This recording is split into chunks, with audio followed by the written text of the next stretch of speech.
Hi everyone, welcome back to the channel. In this video, I'm going to show you how to open a PayPal account in Madagascar. First of all, we need to understand whether or not PayPal is providing its services in Madagascar. So in order to find that out, we need to come on this page. For your convenience, I will put the link of it down in the description, so click on that.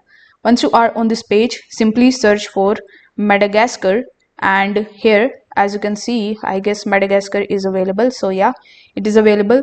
Click on this link and it will redirect you on PayPal official website and the home page, which can be accessible from Madagascar. Now click on the sign up option in the top right hand corner of the screen. Select your region again. So click on this drop down menu, and from this drop down menu select Madagascar. Now click on get started. Provide your email address on this page and press next on the bottom.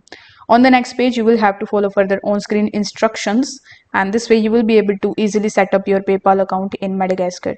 If this video helped you out, give it a like and subscribe to the channel. Thank you so much for watching.